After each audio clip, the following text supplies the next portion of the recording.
Assalamualaikum warahmatullahi wabarakatuh, sahabat Kathaloka.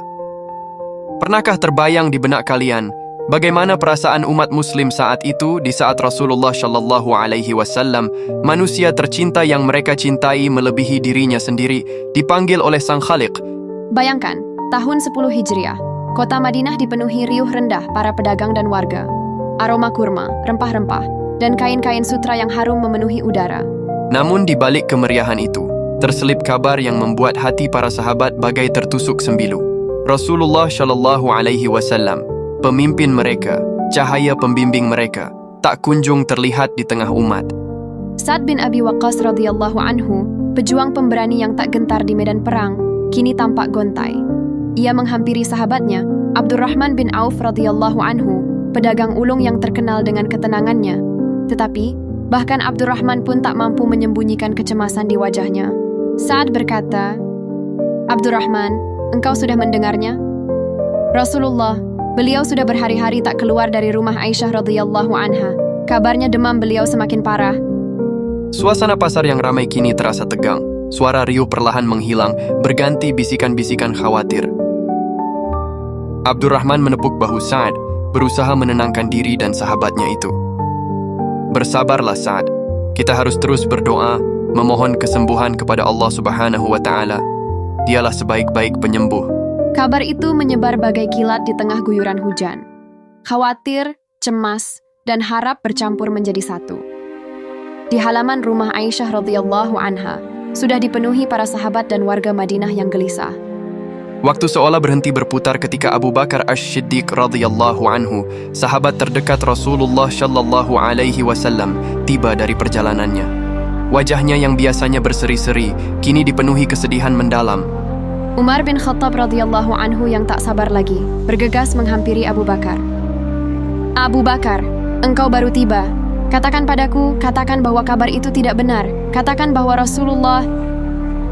Suara Umar tercekat, ia tak sanggup melanjutkan kata-katanya. Wajah Abu Bakar semakin menunduk, air matanya menetes membasahi janggutnya yang telah memutih. Keheningan kembali menyelimuti halaman rumah Aisyah. Tak ada sepatah kata pun terucap, namun kesedihan dan keputusasaan tergambar jelas di wajah setiap orang yang berada di sana. Abu Bakar kemudian berjalan perlahan memasuki rumah, meninggalkan Umar dan para sahabat yang masih terpaku dalam kesedihan.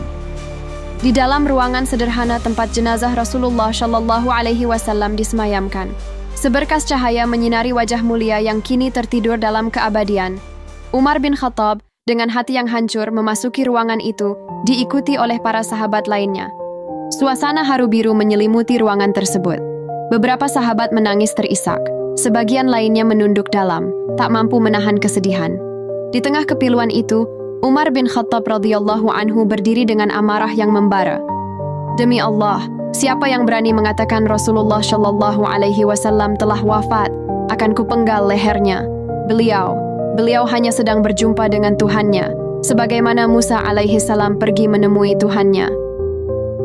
Para sahabat terdiam, terhenyak dengan kemarahan Umar. Mereka memahami rasa kehilangan yang begitu mendalam di hati sahabatnya itu. Namun, kenyataan tak dapat ditampik lagi. Abu Bakar Ash-Shiddiq radhiyallahu anhu dengan hati yang tegar walaupun dipenuhi kesedihan mendekati jenazah Rasulullah Shallallahu Alaihi Wasallam. Ia menyingkap kain penutup wajah beliau dan mencium keningnya dengan penuh hormat. Air matanya menetes, namun ia tetap berusaha tegar. "Wahai Rasulullah, sungguh engkau harum semasa hidup dan harum pula ketika wafat." Abu Bakar kemudian berpaling menghadap para sahabat yang masih larut dalam kesedihan dan kebingungan. Abu Bakar berkata kepada para sahabat, "Wahai kaum muslimin, barang siapa yang menyembah Muhammad, maka sesungguhnya Muhammad telah wafat. Dan barang siapa yang menyembah Allah, maka sesungguhnya Allah maha hidup lagi tidak mati." Seketika, suasana hening, hanya isakan tangis yang terdengar. Ucapan Abu Bakar Ash-Shiddiq radhiyallahu anhu seakan membangunkan mereka dari mimpi buruk. Mereka kini menyadari kenyataan pahit yang harus mereka hadapi. Rasulullah Shallallahu Alaihi Wasallam, kekasih Allah Subhanahu wa Ta'ala, telah berpulang ke haribaannya. Abu Bakar berkata kepada para sahabat, "Ingatlah firman Allah Subhanahu wa Ta'ala dalam surah Ali Imran ayat 144. وما كان لنفس أن تموت إلا بإذن الله كتبا مؤجلا ومن يرد ثواب الدنيا نؤته منها ومن يرد ثواب الآخرة نؤته منها وسنجزي الشاكرين. Muhammad itu tidak lain hanyalah seorang rasul. Sungguh telah berlalu sebelumnya beberapa orang rasul. Apakah jika dia wafat atau dibunuh kamu berbalik ke belakang, murtad? Barang siapa yang berbalik ke belakang, maka ia tidak akan merugikan Allah sedikit pun. Dan Allah akan memberi balasan kepada orang-orang yang bersyukur. Utsman bin Affan radhiyallahu anhu, yang sejak tadi terdiam, kini tak kuasa membendung air matanya. Ia terduduk lemas, bahunya bergetar hebat menahan tangis. Ali bin Abi Thalib radhiyallahu anhu, meski berusaha tegar, namun air matanya ikut menetes. Ia membacakan ayat suci Al-Quran dengan suara bergetar. Inna lillahi wa inna ilaihi raji'un. Sesungguhnya kami adalah milik Allah dan kepadanya lah kami kembali. Anas bin Malik radhiyallahu anhu, pelayan setia Rasulullah shallallahu alaihi wasallam, menangis pilu. Kesedihan yang ia rasakan tak terlukiskan dengan kata-kata. Demi Allah, belum pernah aku merasakan kesedihan sedalam ini. Seolah-olah matahari telah padam cahayanya. Para sahabat lainnya turut menangis, merasakan kehilangan yang teramat dalam. Ucapan Abu Bakar As-Siddiq radhiyallahu anhu telah menyadarkan mereka akan kenyataan pahit yang harus dihadapi. Rasulullah shallallahu alaihi wasallam, manusia pilihan yang mereka cintai, telah berpulang ke rahmatullah. Suasana haru biru menyelimuti rumah Aisyah radhiyallahu anha. Di tengah duka yang mendalam, timbul tekad kuat di hati para sahabat untuk melanjutkan perjuangan Rasulullah shallallahu alaihi wasallam. Ajarannya akan terus hidup dan menerangi dunia.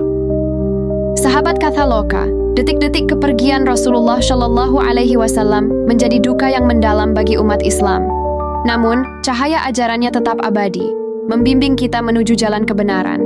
Jangan lupa untuk subscribe, like, komen, dan share video ini agar semakin banyak orang yang mendapatkan manfaatnya. Wassalamualaikum warahmatullahi wabarakatuh.